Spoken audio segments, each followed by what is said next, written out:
you, Chairman. Please be seated.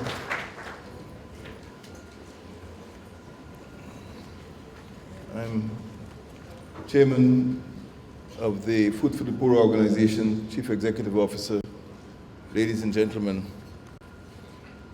I've been trained for this job because 6 hours ago I was begging for a boat in the Pomeroon.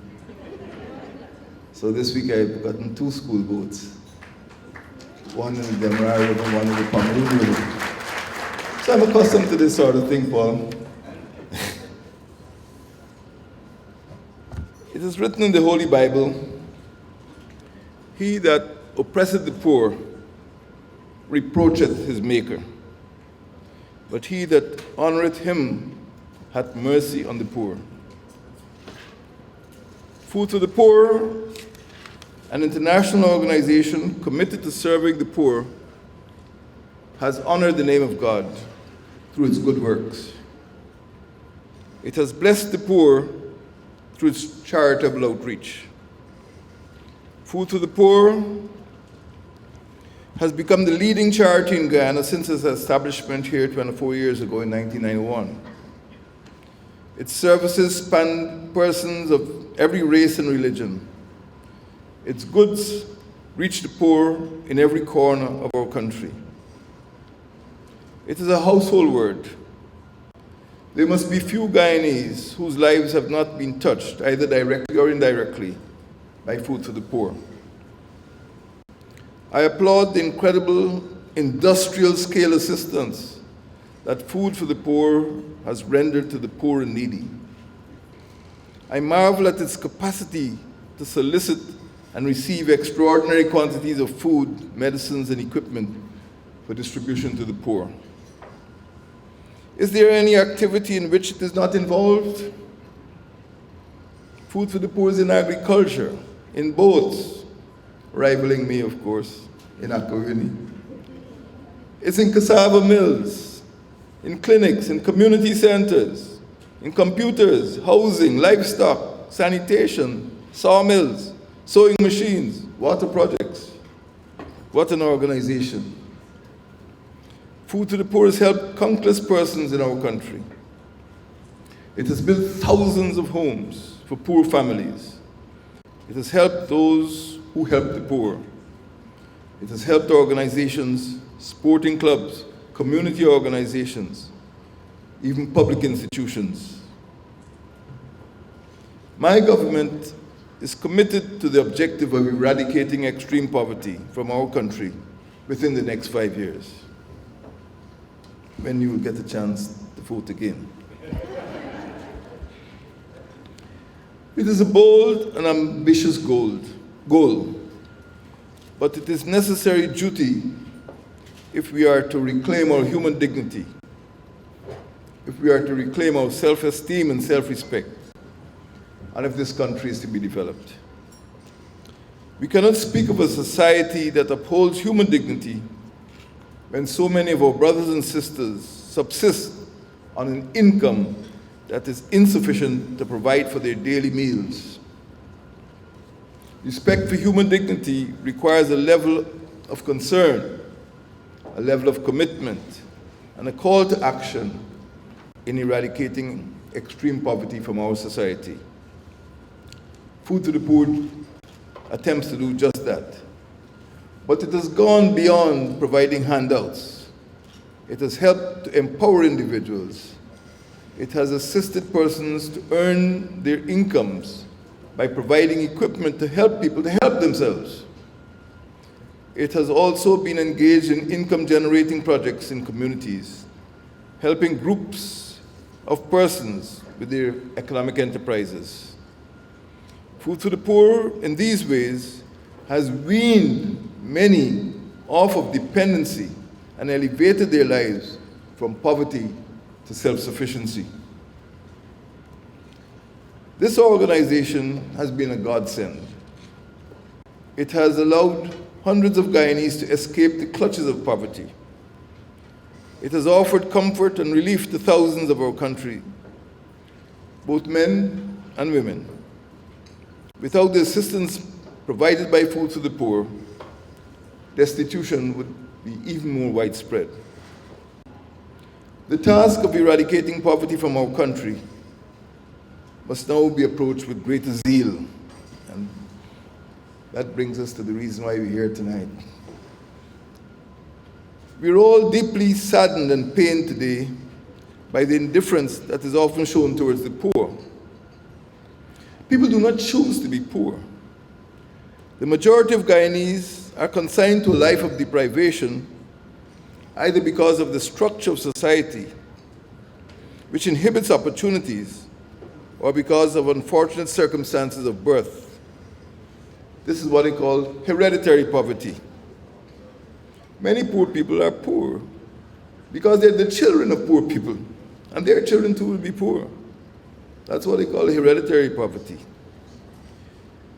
The chances are, if we do not break the cycle of poverty, our country will remain underdeveloped, and the children of the poor will remain mired in poverty.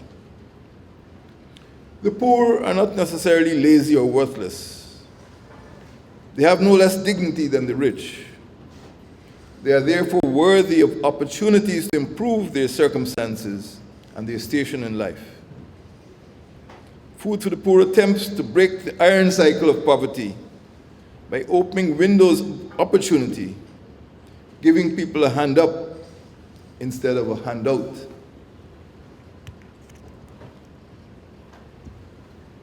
Providing these opportunities cannot be the remit of the government alone. It is the responsibility of the entire society. Intermediate organizations, such as this one tonight, are playing an important part in alleviating poverty. Communities must begin to play their part in assisting its members to escape from the vortex of poverty. Corporate Guyana, so ably represented here this evening, must recognize its special responsibility to assist those in need. After all, richer people buy more goods from your stores. Individual citizens must lend a helping hand. Food for the Poor needs support. I appeal to all of you, and especially Corporate Guyana, to support this organization's work. After all, Food for the Poor is a vehicle to help others. It is not a profiteering corporation. With sufficient support, its work can be even more impactful in alleviating poverty in our country. Food for the Poor has achieved a high level of operational efficiency. An extremely high percentage of assistance it receives goes directly to the poor. The organization, however, needs to ensure that its administrative expenses are covered. That is why fundraising activities such as this evening's are important, and I urge all of you to support the activities of Food for the Poor generously, as I intend to do in a few seconds' time. We want prosperity for Guyana. We want happy people.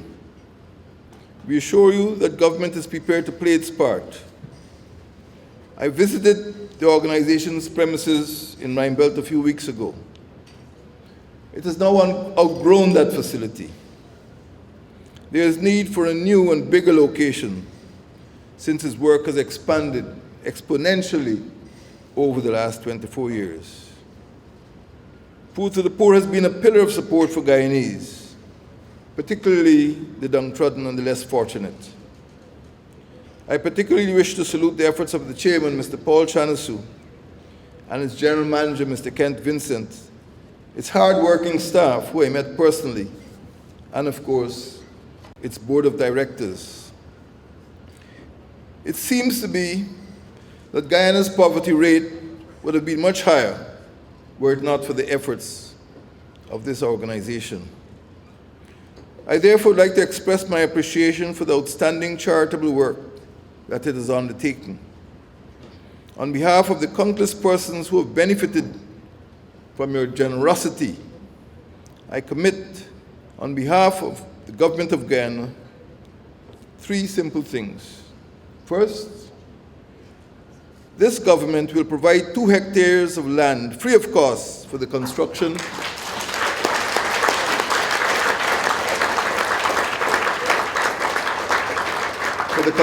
of a larger facility for food for the poor. Second, we will make available duty-free concessions on all vehicles imported by the organization to be used for its charitable and developmental projects. And third, with effect from financial year 2016, we will provide a fixed annual financial subvention to supplement the organization's work.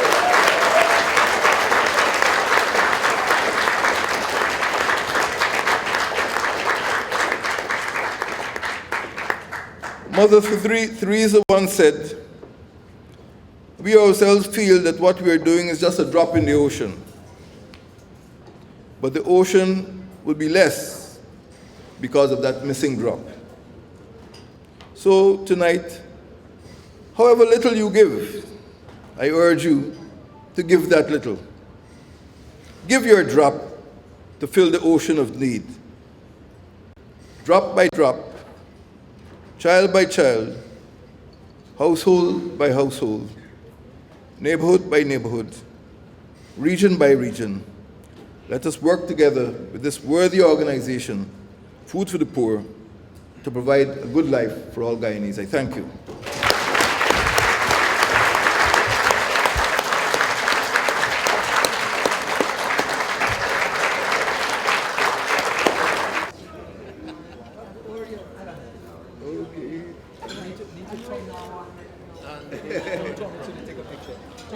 Take a picture.